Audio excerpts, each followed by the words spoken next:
Welcome into another video, and we are getting into our next offensive position group, and that is the wide receivers. I got my boy Ryan Cash Sharma here with us to get into it, and we're going to be talking about our top 10 guys. We've already done our tight ends. We've already done our running backs. Ryan, how excited are you about the wide receiver group? Very excited. I mean, this is definitely the most I've looked forward to a video just on these top 10 lists, just because this is the one group that actually has depth, I would say, and then also has that top end talent. So I'm really looking forward to diving into these guys. Yeah, this was a lot more fun than the running backs. That's just easily apparent right there. Two, I'd say, since I did defensive side of the ball for my videos, I think this was right there with the cornerbacks. Good class, a lot of talent. Same thing with like the edge rushers. It's just like deep. Yep. Defensive tackles as well. I think there's so much starter value, but that's more run side of the ball instead of just, your electric playmaker guys. There's a lot of playmakers at the wide receiver group. It's definitely one of the more standout groups of the class. Let's go ahead and get right into it, though. We only have one unique guy each. Again, the one thing that you're going to learn about me and Ryan is that we're pretty consensus with each other. Great minds think alike, I like to say. And when we get Lucas in here as well, we think it's the same and whatnot. So great minds think alike. We're going to kick it off with Malachi Fields. And he didn't make my top 10. I have him with a 6.8 grade, which falls in around projected third to fourth round pick. I got to say, Ryan, I wasn't as high on him as you were. Obviously, he's in your top 10, but I'm not a huge fan of some people saying, like, let's take him in the second round, yada, yada. I don't really see that in his tape, and I want to let you kick it off and talk about the good first. Yeah, I think a lot of people have that same opinion as you just because of, the poor athleticism and testing numbers, which I think one thing you've noticed with me, and I would say even you, is like we're not that, influenced by the combine as some people are. Like, we know it's a big part of the profile and it does matter in some respects, but it's not the end all be all. And, for me, watching Malachi Fields tape, I really liked it. Like, this guy's one of my favorites. First off, he's a monster size, prototypical X, 6'4", 218. I think he's going to line up outside and absolutely moss people down the field. Also, I wanted to be said, like, it's not just the poor combine. He did have a bad final year at Notre Dame, but I think that could be kind of put to the quarterback issues that they had, as they seemingly always do have quarterback issues. And also his agility testing was pretty good, and he had a 40-inch vertical at the combine, which I think perfectly fits into his profile as a jump ball kind of guy. I think he's really strong and physical at the line of scrimmage. He can separate and release better than most give him credit for, and has really good hands. He only had one drop this season on 62 targets. He's a tough guy to get down on the field, as you'd expect. He's pretty shifty for his size, but he's mostly going to be using that power and that stiff arm to break tackles. My comparison for him is T. Higgins. People forget T. Higgins had a 4 RAS score and only ran a 4.54 with a 31-inch vertical. So I think Fields might even be a more explosive athlete than T. Higgins. I feel really good about Malachi Fields reaching that level, which might seem lofty because T. Higgins has been a top-tier wide receiver 2 in this league for a while. But I don't know. He's just my guy here. I like him a lot, and hopefully he gets day two capital, so he's an opportunity to prove himself early, and I think he's going to surprise a lot of people. I think you nailed it with the big-bodied X receiver. He's the prototype of that guy, but I don't know if I ever see it fully, and I think mostly relies on I didn't think he was that good of a route runner, and I don't even know if he can fully run the whole route tree. That kind of shit scares me, which, I mean, he's a prototypical X. It's not somebody you're going to be lining up in the slot and asking so much out of, but at the same time, if he's not separating awful lot in man, which most teams are running zone in the NFL, you're not running a 80% man defense in the NFL. Very rarely you see something like that. So I do think that he's not bad against zone, but I think he has such a hard time separating his routes other than north and south. Like, I think he's got a really good curl. Like, I think he can drop his hips quick, turn and flash to the ball. And I do think that he has like some decent athleticism where if he does win off the line of scrimmage and he can stack that DB, he does a really good job. He's got good long speed and good strides to keep it with his size to keep the DB behind him. That's what I see in Malachi Fields' tape. For me, though, outside of that, the limited route tree, the separation and man coverage, he struggles with that. And I worry about that as like a other than maybe at most a wide receiver 2, like a Jaden Higgins type. Maybe that's a little bit high because Jaden Higgins was a second round pick last year, but I even thought that was maybe a little high of a draft selection for Jaden Higgins last year. I see him in maybe that sense. I don't see much of an expanded role other than, like I think that you could throw this guy up. He's probably going to have like 8 touchdowns a year, but I don't see him being this 1,000-yard receiver or anything like that. I think you more Cortland Sutton-esque, except low ceiling. I think that he hits that. I don't know. That's just how I see it, though. We'll see. I think he might shock some people if he gets that opportunity. I hope you're right, Ryan. I want you to be right. Let's talk about my guy though, Jeremy Bernard, and I got some takes about this guy. I wanna know what you're not seeing with Jeremy Bernard, man. I love Jeremy Bernard's tape. I think the ceiling is not overly high, but you have the comp of Jakobi Meyers there as like a medium that you think he hits that ceiling. I think there's a really good chance he hits that ceiling, honestly. And maybe I would put my medium comp at like Tyler Lockett, because I think he can maybe even hit the ceiling of a Tyler Lockett, even though he's a little bit smaller. But overall, with Jeremy Bernard, I just think he does a lot well. I think he is a fluid, smooth route runner, all 3 levels, but he's not this flashy player, you know. He doesn't have any insane eye-popping athletic traits. He's not an elite separator, but he's a very good route runner. He's very, very good after the catch, and he's a reliable target overall. I see very high upside as a wide receiver too. I think he has a very strong floor. He's my wide receiver 7. And when it's all said and done, there's a guy that's on my list ahead of him that I would not be mad at people if they took him over the guy on my list that's ahead of him. And I almost even want to put him ahead of him, but the ceiling of that player is not nearly as good as the ceiling of that player is much higher than what Jeremy Bernard can reach. But the floor, I think, for Bernard is really, really strong. And it's a really ballsy thing for me to say, because a lot of people are 50-50 on this guy as well. I see some people saying like he is the most clear, obvious bust of the second round that you could imagine. Do you see that as well? Like, are you agreed with those guys? No, I'm definitely not on that train. Like, he's definitely just outside my top 10, like probably at 11. It's tough because we only get 10 spots, but wide receiver is always a really deep position. Of course. Basically everything that you said, I completely agree with. Like, he's a really good route runner. I don't think he separates all that well, which means he's going to have to make a lot of contested catches at the next level, which could be dicey. I'm not sure how great his hands are necessarily. No obvious like drop issues, but nothing that like jumps off the tape. Yeah. His athleticism is very average on film. He tested well, but I don't really see some great dynamic player. I think he ran in like the 4.4s, which really shocked me, like low 4.4s. But on film, it's like it's not that dynamic. Like you said, he just looks like a very solid wide receiver 2 without any crazy trait, but he's very reliable and he has really high IQ, which is why my comp is Jakobi Meyers, because Jakobi Meyers his whole career has just been a very solid player that wins with, you know, more feel for the game and not like crazy traits. He's just a smooth operator that knows how to find like soft spots in the zone. He doesn't rely on athleticism. They're both really good route runners and they can play inside and out. Like I wouldn't be surprised if Jeremy Bernard's a slot, but he can also play on the outside if he needs to. And yeah, they're just really high IQ players. So just a little uninspiring in terms of nothing dynamic sticking out. Like the reason why I had Malachi Fields over him is because of that deep threat and that jump ball, like highlight reel ability kind of gives him more ceiling to me. Whereas Jeremy Bernard's just going to be a very like pedestrian receiver in this league, I think.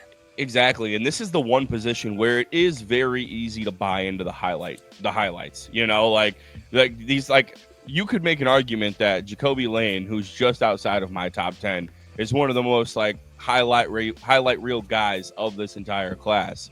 But he's not a pure route runner. You know, there's a lot of things that Jacoby Lane really needs to work on to find success at the second level. I like the traits. I like the size. I like the build. But that doesn't mean that he's better than Jeremy Bernard, because Jeremy Bernard is just going to be a consistent guy. I think he's going to be such an under-the-radar player. Maybe Tyler Lockett was a poor comp because Tyler Lockett just catches the ball and goes down. I think Jeremy Bernard really does offer high level yak, but just the instincts that Tyler Lockett feels as well, and how Mhm. good he is at finding the softer spots in zone coverage. He doesn't turn him into anything, but I think Jeremy Bernard, he's a really good catch and go guy. He's got good contact balance. He's not the biggest guy, the largest guy in the world. Like, he's not going to be just carrying guys and breaking tackles on tackles, but he's got the upside of some really good yak ability as well. That's one of those analyst words that I came up with myself. Yak ability. Yak ability. Yak ability. Let's go ahead and get into our even squared guys now. My number 10 is Chris Brazzell, the second out of Tennessee. You have him as high as 7, Ryan. I'm excited to hear why he skyrockets up your boards, because I feel like me and you are a little bit more going against the grain on this guy, a little bit more against the consensus on Brazzell. Yeah, I really love Brazzell. He's first off 6'4", 198, which is Huge. really great size. Absolute burner, and I think he's going to be an elite deep threat in this league. Senior year, he finally broke out with 1,000 yards, 9 touchdowns. He ran a 4.37, so that's the aforementioned elite speed. Yes. I think with Brazzell, it's just really important not to helmet scout. Like, I know a lot of people hate on Tennessee wide receivers a lot. I know Thornton didn't work out. He was a bust. Jalen Hyatt was a bust. Velus Jones. Cedric Tillman to like a lesser extent. I think he just hasn't had a good quarterback. But I think Brazil's different than a lot of those guys, at least in my opinion. He's got elite speed, body control, and length to be an absolute highlight reel player down the field. And looking at his route running, I mean, he uses good pacing in his routes. And to me, he shows upside as someone that can eventually start running more of the route tree. Right now, he's more so limited to just the deep ball and the slants. But which to me, I think exactly reminded me of George Pickens in college and the NFL. And I think he's that level of talent where he's going to make a ton of spectacular catches down the field and be that field stretching vertical threat. And I think that's something teams have just been putting a premium on. Like you see with like Rashid Shaheed and the Seahawks, like teams need that elite deep threat to keep defenses honest and keep them in too high so that they can run the ball a little bit. And so I think Chris Brazzell maybe isn't going to be like this great like fantasy producer, but he's going to be a really good real life player just because, I mean, look at Alec Pierce's contract that he just got. Nobody would say he's worth that much just based on like his numbers, but what he brings for a team just in the sense of a deep threat and someone that can keep the defense honest, I think guys like Chris Brazzell are going to be at a premium. Yeah, and I think we talk about what it's going to do for other players on the team. Like I'm buying all the Josh Downs stock that I possibly can this year with Michael Pittman being gone and how well Downs works out of the slot and underneath, and because of how well that Alec Pierce can open up that offense for them. I love that, and Brazzell is that guy, and Rashid Shaheed brings that dynamic. You can see the Seahawks, maybe they only brought back Shaheed because they missed out on a few of their guys like Ken Walker and whatnot, but maybe they brought him back because of the value that he brings on A, kickoff, B, how he can stretch your field. And it's not like they didn't have Torrey Horton, who's a freak athlete as well, sitting in the wing. So it just goes to show you the value of these field stretching wide receivers and the size as well. I understand the concerns, and I try not to helmet scout. I think the only time I'm ever really helmet scouting is when it comes to Ohio State wide receivers, because I'm like, yeah, these dudes are going to be dogs. Dude's going to be a dog. But yeah, I agree with you. It's so much value out of Chris Brazzell. Let's go ahead and get into my number 9 and your number 10. Pretty even value here as well. Skyler Bell, 23 years old, Wisconsin transfer. This isn't somebody that you would think would normally be on our top 10 list. A UConn wide receiver who transferred from Wisconsin. But man, the tape is special, Ryan. You got the Jaden Reed comp, and you're very high on that. Yeah, this is definitely like the sleeper of the class that I think is jumping into a lot of people's, top 10s. Just from what I've been watching, like I think I watched Steve Smith recently talk him up, and he's a big wide receiver evaluator that's been correct in the past. Just a lot of hype around Skyler Bell. First off, he tested extremely well at the combine.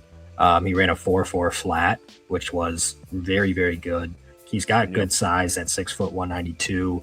1,300 yards and 13 scores this year. And obviously it's kind of against lower comp at UConn, but still his film was impressive. What really stood out was his releases at the line of scrimmage. Yes. He's got a nice array of those. He gets off press coverage very easily. I think route running is a big strength of his. He uses good tempo. He looks fluid in his breaks, allowing him to separate really nicely. I think his most elite trait is how good he is in the open field. Once he has the ball in his hands, he's an insanely elusive athlete. He's a dynamic guy that's hard to get down. I think he's going to be a yak monster. Like you said, yak ability. I think he's going to be a yak monster as well as really a good gadget guy. And that's why I comped him to Jayden Reed, because he's going to be used as a gadget guy that can win down the field, can run routes, very good after the catch, with just some of that physical limitation that keeps him from being a primary target, which is similar to Jayden Reed. But I did give him a green rating on that, which means I have high confidence that he reaches Jayden Reed's level, just as kind of like a secondary piece in an offense, maybe a wide receiver 2-3, that you get the ball in his hands and you see him go.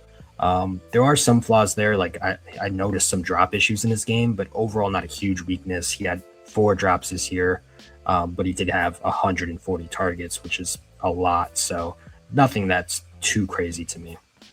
Yeah, I think if you're talking about the confidence in him becoming Jayden Reed and what Jayden Reed was able to bring to the Packers immediately and still bring the value throughout his career, he never took that second-year jump that we were maybe expecting out of Jayden Reed, and you could bring in some injury concerns that maybe have derailed that a little bit. Also, just a very large room of, mid-level secondary pieces where it's like, who's going to be? It's tough to be stand out other than a wide receiver 2 in a room full of wide receiver 2s. Like he doesn't have that ceiling. So if he couldn't make a jump with that kind of group, but still, Jayden Reed, very valuable asset. If Skylar Bell can hit that ceiling, I mean, the Packers took him in the second round, immediate value, and I liked him around that second to third round range as well. Who we got next? We got the next Bell. We both have him at the 8th spot. We're going with Chris Bell out of Louisville. And your comp on him is A.J. Brown, which we're seeing a lot of. You're very low on him hitting that ceiling. He's got the 6'2", 222 build, tore his ACL, so didn't get to run, but we know the speed on film could easily test in the 4.3s. Ryan, what gets you excited about Chris Bell? Well, I mean, he looks like A.J. Brown. He moves like A.J. Brown, so why can't he be A.J. Brown? But for me, why I don't think he actually is going to live up to this ceiling is just because of his inconsistency on tape. I mean, the ceiling is so high here from just a size, speed, strength perspective, which gets him here at 8 for me. But the flaws really do stand out. I mean, his route running feel is just a little bit off. I mean, he was consistently on the wrong page with his quarterback, which in a lot of ways kind of reminded me of DJ Moore too, where that could also be a fair comparison, where it's just kind of like a bad feel for the game and a poor effort at times as well. Also, I noted that his hands are pretty inconsistent. And so I feel like the main theme here is just really an inconsistent and unreliable player, which is really not something you want to be labeled at as a wide receiver. So there is high risk here, but if he puts it all together, I do believe he's got the potential to be a top receiver in this league. I mean, he shows all the flashes of great route running, catching, releases. After the catch, he's a monster. He really just has to refine it all and put in the work to improve. Yes. What really does hurt him, though, is that ACL tear, which, it's not as big a deal as like some other injuries or maybe as it used to be, but it definitely still moves him down a lot of draft boards. So I could see him, like you said, second round pick on your projection. I could see him landing in that kind of area in the draft, and then probably coming in as a wide receiver 2. And like I said, just has to put in that work and work on his game. And I think he could be a star in this league. Yeah, I agree with you wholeheartedly. I think I saw a lot of DK Metcalf, and I think that might be more of his peak and his ceiling, more of that catch and burst to really go. Like I will say AJ Brown, maybe that is a little bit more of his skill set, but I think he's a lot more refined as a route runner and just an overall playmaking wide receiver. Like DJ Moore or DK Metcalf has become more of this slant and go vertical north-south guy at most, and I see a lot more of that in Chris Bell's game. Overall, though, you got to love the tenacity, man. Obviously there's a few things that he's going to need to clean up. He yaps at his quarterback. Like, he's a very emotional player.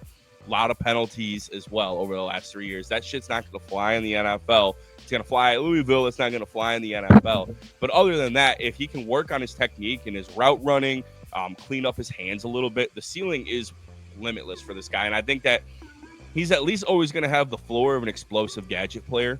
Can bring some special teams juice, some jet sweep juice, catch and go, quick screens, yada yada.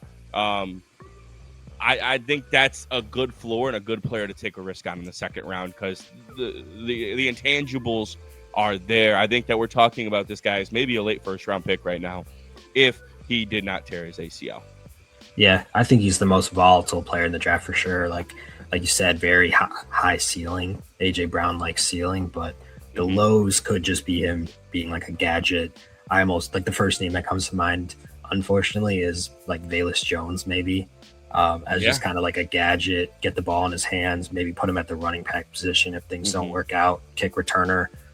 So hopefully that's not what happens with him, but I could see that being like the absolute floor while also having just a huge ceiling. We'll see we'll see what happens. He's a little smaller than Cordell Patterson, and I don't think he might be just as fast as Cordell Patterson, but it could be in that extent as well. Like this could be a guy if he's taking snaps at running back in 2 years, are you going to be overly stunned by it? Like, no. If there were, yeah, exactly. There's so much juice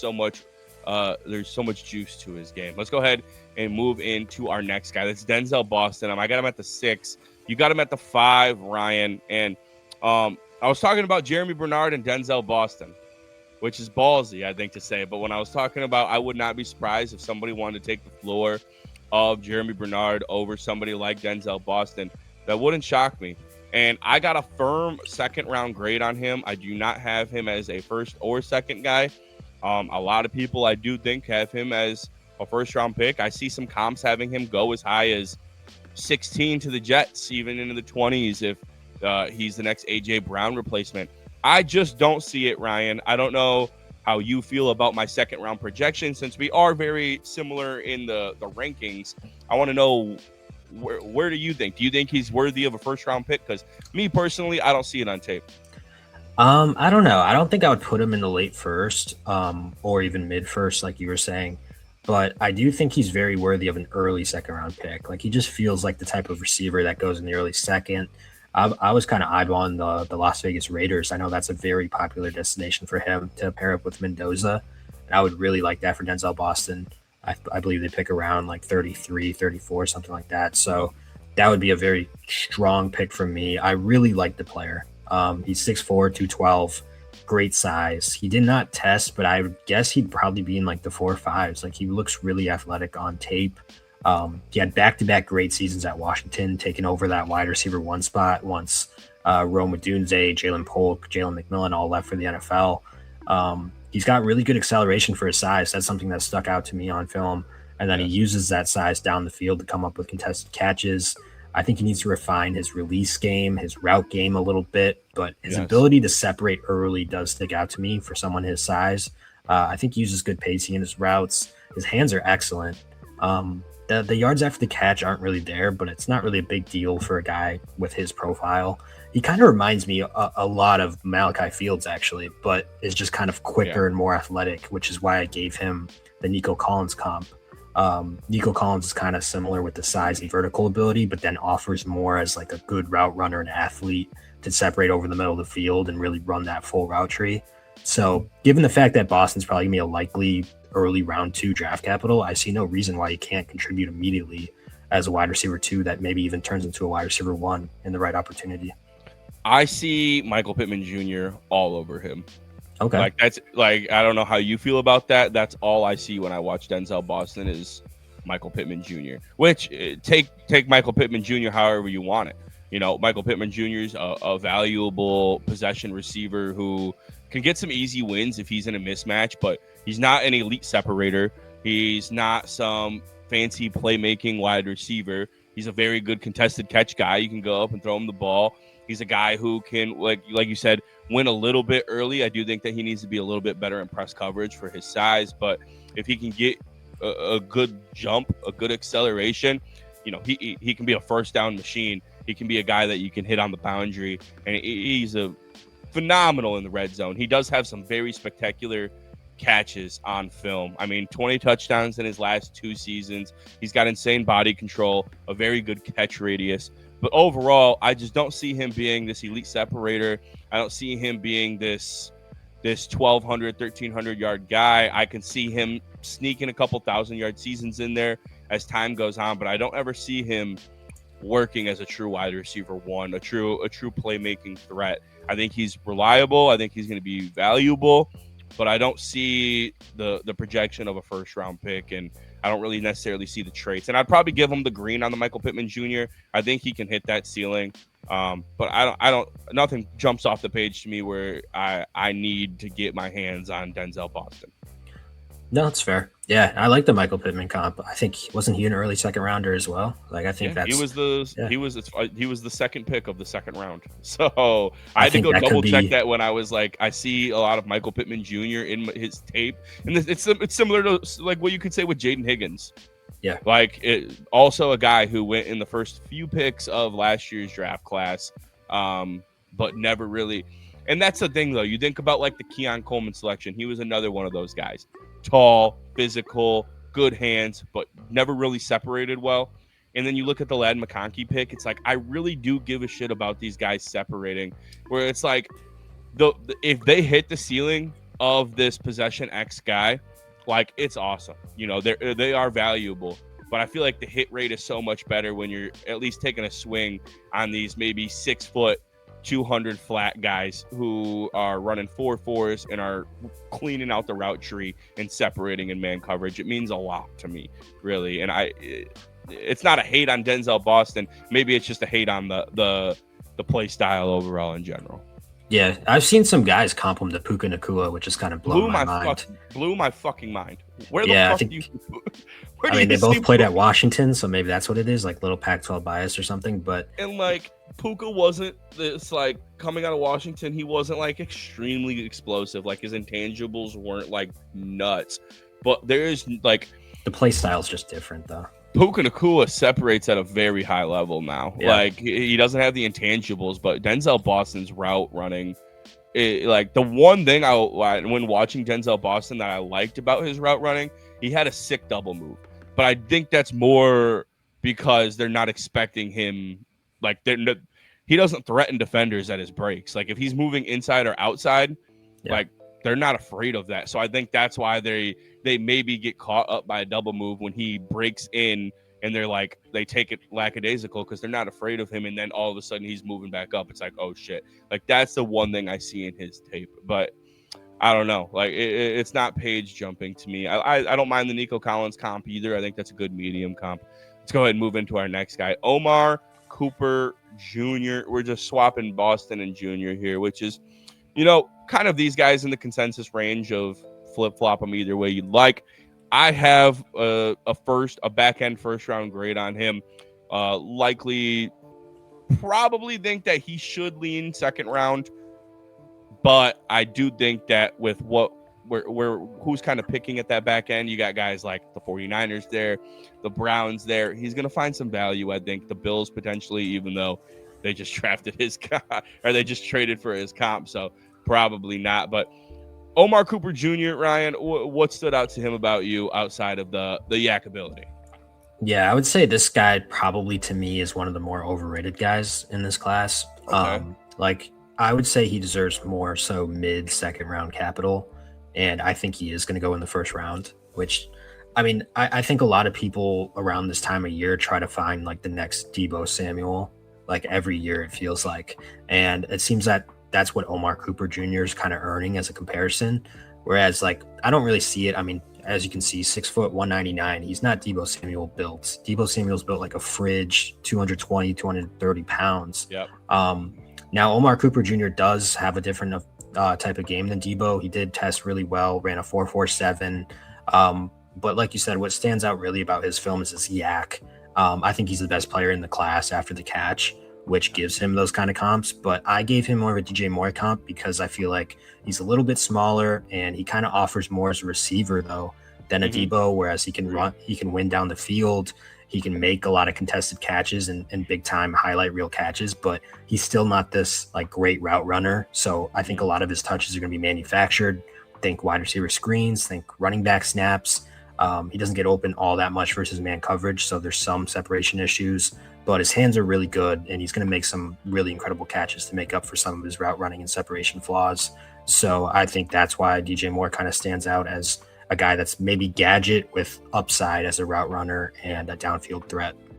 Yeah, I think like the DJ Moore comp it feels so money because the one route that DJ Moore was pretty good at was like the in and the outs. Like I don't think he was ever that great at like a post or a corner.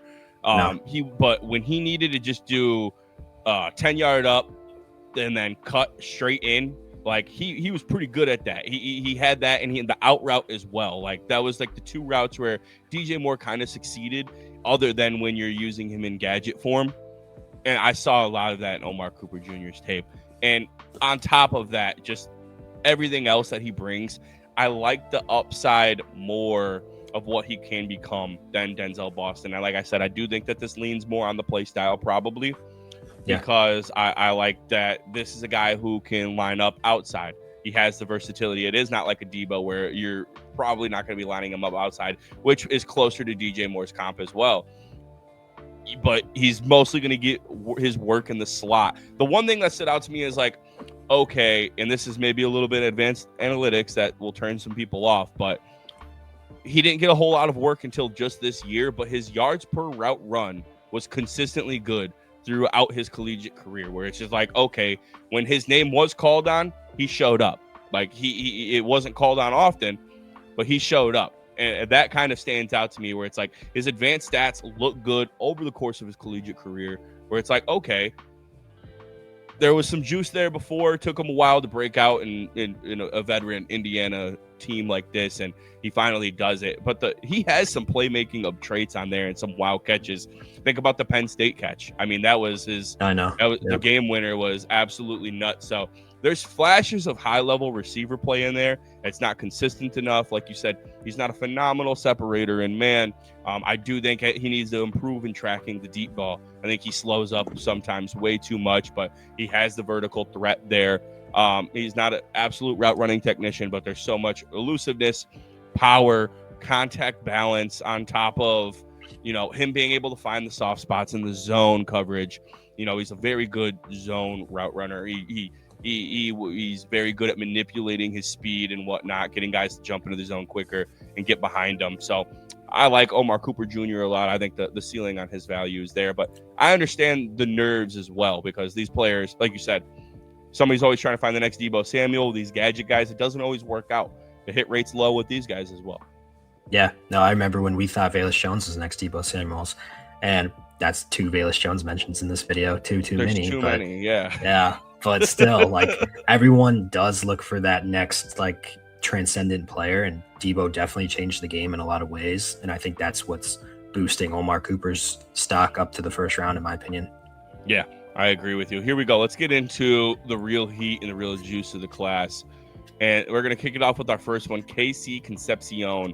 And let me tell you, I think when my big board drops, Ryan, these players are going to be on top of each other. It took a lot for me not to have him ahead of Tyson, but I just think that the ceiling is maybe a slight bit higher on Tyson's. And I can't wait to get into this one. Let's go ahead and kick it off with you. What stands out to you? You got KC Concepcion ahead of Tyson at your 3 spot. Let's talk about it. Yeah, I love this guy. He's a dog. He's very savvy too. Like, everything about his film, I really love.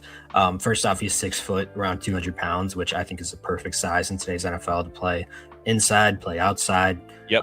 He had 900 yards, 9 touchdowns this season.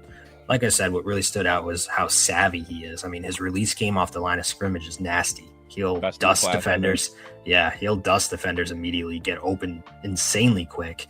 And I think, unlike Jordan Tyson, who you mentioned, like, he's a true route technician, in my opinion. He uses pacing very well. He's very quick and sudden out of his breaks. And I think once he has the ball in his hands, man, like, he's really incredible. Like I just said, Omar Cooper's the best after the catch, but Concepcion's pretty close to me. Like, he sees the field really well. He's shifty. He's powerful. He can juke you out of your shoes, or he can stiff arm you. Like, I really love the way this guy plays. His biggest and only weakness to me is, as a slot or secondary receiver on the outside, is his hands are kind of questionable and drops are bad, inconsistent. man. Yeah, I get you can say that he doesn't have like contested catch, deep threat ability of a Tyson and call that a weakness, but I mean, he's not lining up at the X. Like he's only 6 foot, so I'm not going to really knock him for that. But for what he is as like a slot or like a secondary number 2 receiver, I think he has a ton of strengths to his game and really only that one weakness of, the reliable hands. And my comp for him is Emmanuel Sanders, who was a dog in his prime, 1,400-yard receiver, and was just a really savvy, fluid route runner with great after the catch ability, short area burst. And, Emmanuel Sanders really won both in the slot and outside, which I think is a good comp for what Concepcion will be able to do in the NFL. Also, Sanders was used a lot early in his career. I remember in Pittsburgh as kind of like a gadget guy, which I think Concepcion will get those kind of touches too, where he's going to have a real chance to showcase his playmaking ability as like a wide receiver screen guy or even like a jet sweep kind of player. Mm-hmm. Yeah, the thing between Concepcion and Tyson, and I guess we can maybe just like go at, because I really want to talk about both these kind of players in the same light. We can get Tyson's profile up there as well, give the people a touch. I saw a decent amount of similarities, and hold on, here we go. Jordan Tyson, we both are just swapped here at the 3 and the 4. I saw a decent amount of similarities in their game. Obviously, Tyson's a little bit more contested catch, a little bit more go up and get it, but they both have really strong releases. I think Concepcion is better. He's a lot more active and physical with his hands. Meanwhile, Tyson can get jammed, but Tyson does have a very strong release. I think they both are really good route runners who can be messy at times. I think Concepcion can be a little bit lazy and way too quick and just try and burst through his route. It causes a lot of timing issues. While I think that Jordan Tyson, on the other hand, has way too much sometimes wasted movement and also can be a little bit more rounding in his routes. Talk about a little too jerky, a little too twitchy at times. Jordan Tyson's a very twitchy separator. He can win quick and he has the acceleration to burst up the seam, go up and get the ball. There's so much to like about Tyson's game in that aspect, but it's sometimes too twitchy, too much wasted movement, and he's not that clean of a route runner. Now, you want to talk about a few other things other than the release. The one thing that stands out that Concepcion has over Tyson is the after the catch ability. Extremely good. Now, there's a lot of people that question Jordan Tyson's toughness, and maybe that does have a lot to do with his injuries, but he is very much so this catch the ball, go down, doesn't have a whole lot of effort to fight for more yards. He doesn't have a whole lot of effort in run blocking. That's a major red flag on top of the injuries for Jordan Tyson, would you not say? Like, I think that I like the ceiling and I like the traits more of Jordan Tyson, which is why I edge it out. And the more reliability as a pass catcher and a route runner than you would see from Concepcion, and reliability means a lot to me. Concepcion's hands is a lot more clap style. He has so many drops on tape. So that's why I think edged out Tyson, but I would not be surprised if Concepcion has a higher ceiling and hits that ceiling. Yeah, I did go with Concepcion over Tyson just because I do think that Concepcion's a better route runner, even though you said there was flaws in both of their games. Like I see just more nuance to Concepcion's route game. Like I think he paces a lot better. The thing that stuck out with Jordan Tyson to me was I just don't think the technical aspects are there yet. Like he's really raw as a route runner. He likes to spam a lot of moves and then look flashy doing so, but he doesn't really understand that you need pacing. You need to set up your moves and have them in order for them to work effectively. Like if you really think about it, if you just spam a bunch of moves super quickly, the defenders aren't even gonna have time to react to any of them. So it's not gonna be effective at all. I mean, imagine a double move where if you just do it so quickly, the defender isn't even gonna have time to bite. And so before he reacts to the fact that you're running up the field again, the defender's gonna be right with you because he didn't even bite on your double move because it was so quick and it wasn't run with the right pacing. And I think that just stood out from a lot of deep diving into his film and watching guys who know what they're talking about break him down. He's not a route technician at all. And then once you combine that with the injury risk, like I get that he's got better hands and he's more of a deep threat than Concepcion, but I think you pair like the lack of route running nuance with the injury risk, and it's just there's a low floor there to me where it's like he's got to work on his game, but how is he going to work on his game if he's constantly sidelined? So I think there's a scenario where, if he stays healthy, on the other hand, though, I think there's a scenario where he can become a superstar type of player. But he's just one of those guys that tries to make the regular look spectacular on like every play. Um, a lot of acrobatic plays in his film, which stood out. But like I said, sometimes it doesn't really require all of that. He's got some focus drops to his game. Also, I want Yep. to point out with Jordan Tyson, like he More in only had 2024. Yes. yeah, he But only had go one on. drop this year, but like you said, last year 7 drops, which was one of the worst in all of college football. Yeah, and So there are 3 games that I watched in 2025. Each of them, he had a drop that wasn't a drop. It wasn't. it He wasn't had counted this one. Yeah. one of them was a penalty. The other Okay. one, I guess, it's not a drop because he caught the fucking ball, but it went through his hands up into the air and he went like looking for it, so he tracked it down. But like it wasn't a fluid catch. He was in the open field, lost out on yards just from that alone. So I think that yes, it was improved upon. Only one drop, but I did see a few in his tape that weren't counted upon as well. Where I was like, ooh, I think it's definitely a vast improvement from what it was in 2024, though. So. Yeah, but to like call him this insanely reliable pass catcher would be kind of, exaggerating it a little bit because he's got the flaws. Yeah. Yeah, I think it was improved upon. It still needs room for improvement, but just overall, just the catching in general, I think is a lot more reliable than Concepcion. That is a really scary thing for me with Concepcion is like that does need to be improved upon very heavily because that's a big thing, man. You drop a few balls, you miss a few plays. People are gonna coach it like we talked about yesterday with fumbles and these guys. It's like you're gonna find your way on the bench if you're doing it that often and you're missing out that often. Like that's just the cold hard truth. But in my opinion, I think both Tyson and Jordan should be selected in the 20s. Yeah, I think Tyson, he's very boomer bust, but that upside is crazy. I mean, I comped him to Chris Godwin, which might seem like a really weird comparison off the fact that Godwin's kind of like a slot only guy with limited athleticism at this point of his career, but I'm more so talking about Chris Godwin as like a prospect. I think people forget he literally built his draft stock back in the day as a deep threat and a contested catcher, a guy that would really go up and high point the ball. And he ran a 4.3 in the combine, Chris Godwin. So I think the problem is when he got to the Bucs, like they already had Mike Evans, so they moved him to the slot. Obviously, it helped him better utilize his speed and size on smaller nickelbacks. So I could see that being the role for Jordan Tyson too, but I don't think he's got to move to the slot or anything. Like he's a perfectly fine outside receiver. He's got great body control. He's got good contact balance as well after the catch. So yeah, I don't think he needs to move to the slot, but I do see more of a Chris Godwin type of comparison, just in the sense that, maybe more so a mid-tier, like wide receiver 2 type of player that might have a Pro Bowl in his career, but more so just kind of that borderline 1,000-yard guy. Mm-hmm. Yeah, I would agree with you there. I don't think either of these guys should be talked about in the light of our top 2 guys, and that is Makai Lemon, both at our number 2, and Carnell Tate, both at our number 1. We'll kick it off with number 2 with Makai Lemon. Right now, as he sits on my big board, he is right at number 10, which I do think that's going to change a little bit. A few more players to solidify. But Makai Lemon is my number 10 right now in this class. And I do think that Makai Lemon is the safest bet of the draft class as well. Now, is the ceiling of my number 1 guy maybe a little bit higher, which is why I edged him out, and I think he's a very safe bet as well? Yes, but I do think the safest player in this class at wide receiver is Makai Lemon. I totally agree with you there. And I do think that's kind of landing spot dependent, though. Like if he goes to the Jets, I don't know how great I feel about Makai Lemon, and I know that's a very commonly mocked spot to him. But yeah, just talking about the player before we know where he goes, like he's incredible. 5'11", 190, but he plays way stronger than that. Won the Biletnikoff this year. He kind of had a bad pro day where he only ran a 4.53, but I really don't care about that. I mean, he's going to be a primary slot guy with top-notch short area burst. On tape, he's just such a tough, gritty player. Really great route runner, uses tempo, gets out of his breaks really well.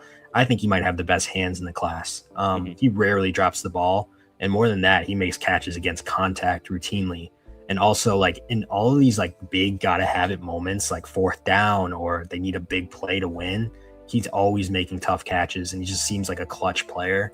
Also, one of the more smart, high IQ football players I've seen in this class. So I think my comp is a very cliche one to make, which is to Amon-Ra St. Brown. Some might call that helmet scouting, but really it's more so just like a play style comp. Both are slot warriors, route technicians, not really going to win on the outside, but it doesn't matter because they're just so good in that slot. They're physical. They play with that chip on their shoulder. And they're also kind of like strange personalities, which just kind of works at the wide receiver position. Yeah. So I feel pretty good about him reaching the heights of an Amon-Ra St. Brown, which is lofty because that would be an all-pro receiver. But, I mean, you give him like a Jared Goff, you give him a Dome, you give him a Ben Johnson, I feel completely fine about him reaching Amon-Ra St. Brown heights. And I think that could be the case if he goes to the Rams. Like, I see that being mocked quite a bit. So if he goes to the Rams, I see a rookie of the year in his future. I see potential all-pros. So that gets me really juiced up. Yeah, I agree with you wholeheartedly, dude. He is so fun to watch. He wins against man. He wins against zone. It does not matter. If he is on the field, he wins. Like we talked about, his IQ is off the charts. It's the best of the class. He knows, his awareness on the field, it's unbelievable. It's that of a 10-year NFL vet, really. He knows where to sit. He knows he can sit quickly. You have no idea that it's coming, and he catches the ball, and he turns upfield. When he's on the sideline, toe taps consistently with unbelievable body control. 5'11", 190 something, doesn't matter. He can go up there. He can get the ball. He high points the ball. He is physical at the catch of the ball. He has reliable hands. I don't understand how people I have some people seen him at 5, at 6. I want to know what on God green earth do any of the receivers behind us. Like, I think that there is a significant gap between Tyson, Cooper Jr., Boston, Concepcion, and I like those guys, but I think there is a significant gap between these guys. I think we are talking about top 10 talents with him in our number 1, and I don't see that with these other players. I think Makai Lemon is going to be a slot demon. Like, that's the only downside in his game. He's got a few. I will say he doesn't have an elite trait. He's not a speedster. You know, he's not an extremely shifty guy, but he's just an overall sound technical player. He's an extremely good route runner. You don't need, I mean, Keenan Allen ran a 4.7.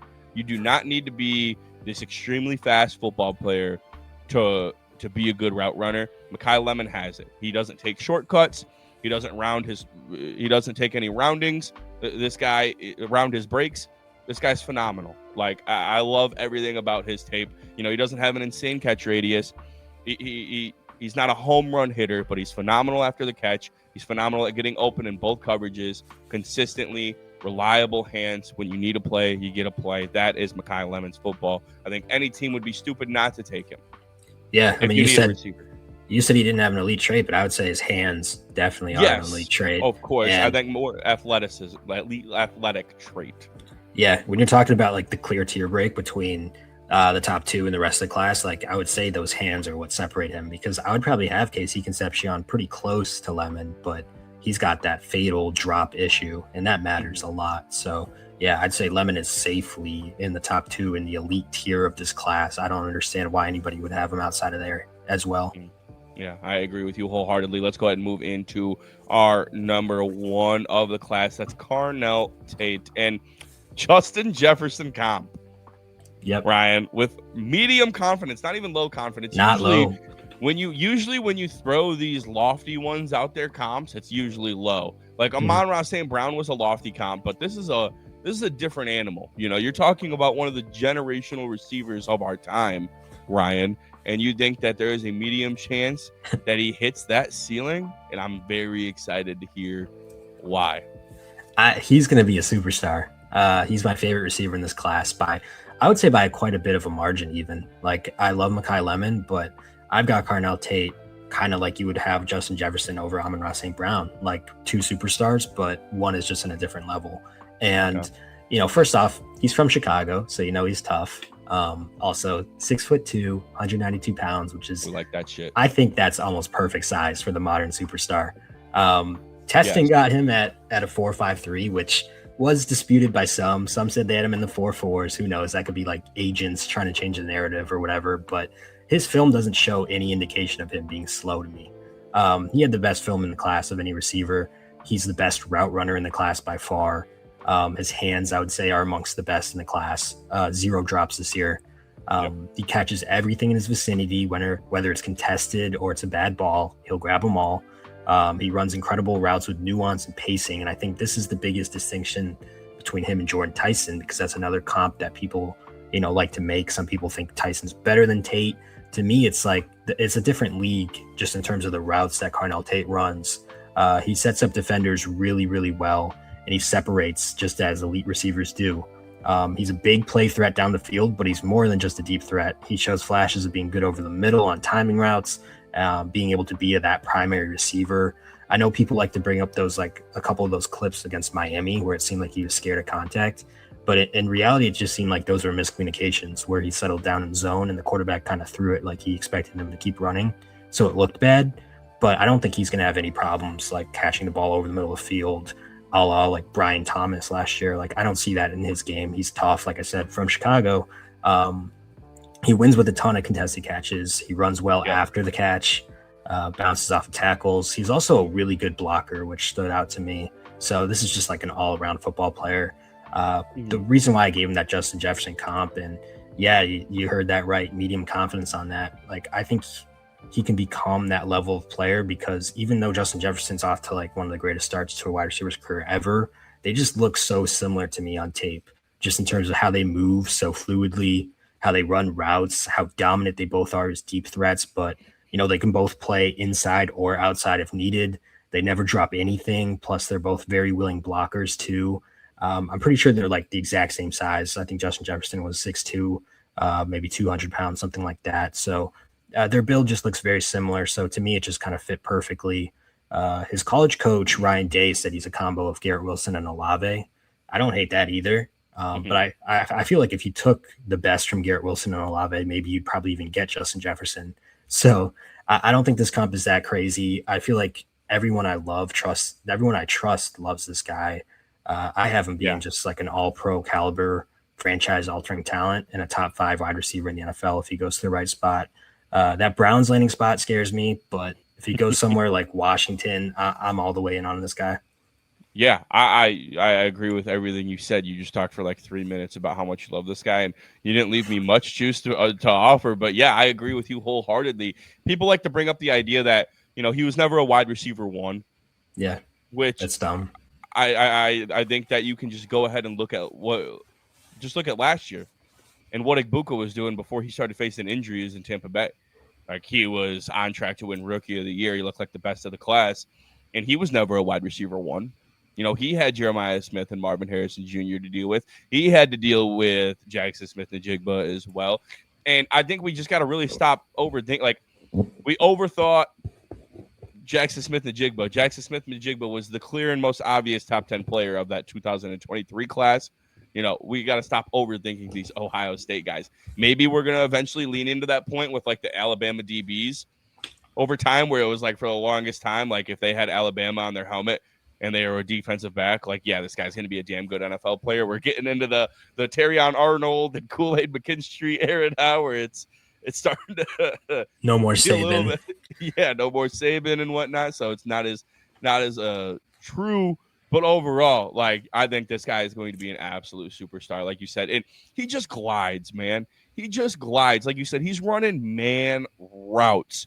And he just has the look to him. He has the feel to him. There's no wasted movement. He is gliding, but his brakes, man, they're so sharp. His hands are so reliable. His double move is disgusting.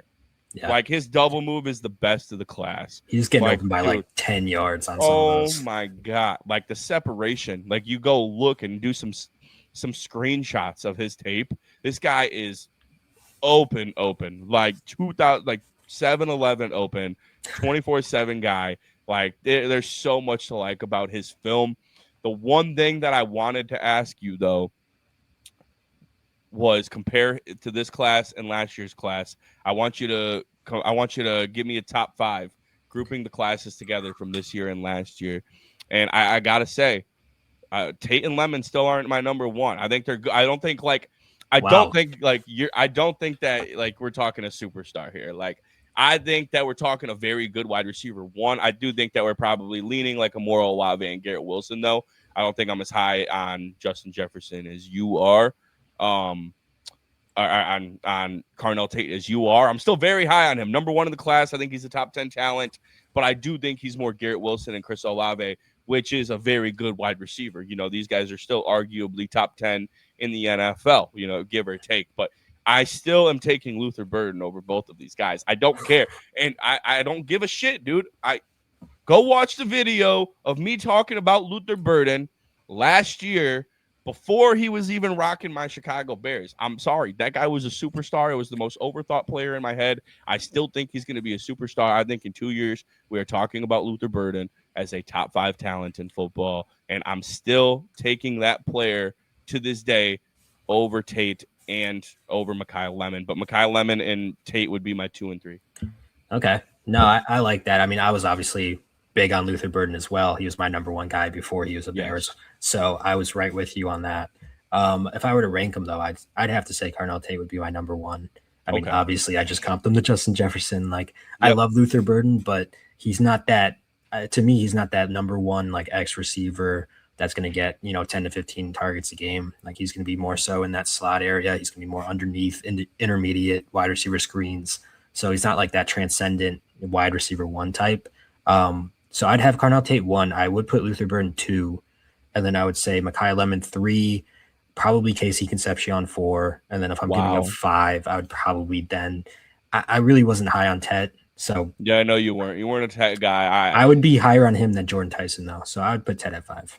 Okay. See, look, I think I would go with my big 3 from last year and the 2 from this class. I do think I would go Igbuka and Tet over Concepcion and Tyson, which I mean, it was the same thing with Igbuka. Like, there wasn't so much on his tape that was like eye popping, but like he was just so reliable, so good, a really good route runner, tracked the deep ball well. And it's kind of similar to Tate. There's a lot to like about Tate's tape, but he still wasn't the wide receiver 1. There's, I think that there's still some holdback, some red flags potentially in his film that, but I'm high on him. I think he's going to be a dog. I think we're leaning more Olave and more Garrett Wilson, though. I think that the only superstar that I've seen in the last, which I think these guys, Amon-Ra St. Brown comp from Mekhi Lemon is, super fair. I think all of these guys could be top 10 receivers in the coming years. Like, if you told me that in 4 years, and we're leaning into the era where Justin Jefferson's a little too old, Jamar Chase is getting a little bit too old, CeeDee Lamb is 31 years old, and we're looking at Carnell Tate, Luther Burden, Mekhi Lemon. I know you don't agree, but Igbuka, Tet McMillan, probably throw in Jeremiah Smith in that mix. But I think there's a good chance that we're talking about these guys in 5 years as some of the best. I will say that 2024 draft class is a little bit different. Like, I love Carnell Tate, but he would probably be close to my number 3. It'd be between him and Rome Odunze, where I'm like kind of back and forth between those two. But I think Marvin Harrison and Malik Neighbors, like that class in general is just kind of generational in my opinion. I mean, you talk about Brian Thomas, Lad McConkey, Xavier Worthy, like just guys sprinkled all throughout that draft that were Ricky Pearsall, like great receivers in this draft. Holy shit, yeah. Yeah, I mean that class was animal. That was loaded. So I wouldn't put him in that tier, but I still do think Carnell Tate's going to be a superstar. And I'm curious. I want to just like fast forward a year from now just to see how it works out and look back on this video to see if I was just insane or if I was somewhat close on mocking him. That's what I'm thinking, maybe. And I'm not trying to knock you down or put you down. I'm thinking that it's maybe just the class in general that isn't overly enticing, where it's getting you jacked up for his talent. And I do think that it's maybe closer to the Olave. But like, I think if you want to talk about a medium Justin Jefferson, like you said, you're medium on the comp. So like you're probably thinking that he's going to get to that Olave and that Garrett Wilson point. So yeah, it's not think high confidence. Exactly. I don't think you're necessarily off there, but I would agree with you. I think now looking at it, I'm more confident in Luther Burden than Rome Odunze on the Chicago Bears to be the number 1 option. I know that there's still some people that would disagree with me. I think it's fine. I love both of them, but Burden would have been my number 4 in that 2024 class as well. I think that no doubt. The same with Tate. Tate would have been around in that mix. But Neighbors, Odunze, and Marvin Harrison Jr. for sure still would have been my 1, 2, and 3. Yeah, people forget Rome had like 1,800 yards in his last year at Washington. It was Rome was consistently a top 5 prospect on like everybody's consensus board. All 3 of those guys were, and it was like Caleb Williams and those 3 guys, and then like Joe Alt. Like it was those 5 players that were like, yeah, these guys are surefire dudes. That's what I'm saying, man. Don't give up on Rome so easily. I'm not giving up on Rome. I just something about Luther Burden, man. He just does it to me. It's so it's glazed, dude. It's All glazed, right. and he's so. We'll cut the video. Let's wrap Thank you this guys. up. We'll talk to you guys soon. Appreciate you guys for tuning in. An hour worth of wide receiver football talk. We'll talk to you guys soon. Peace.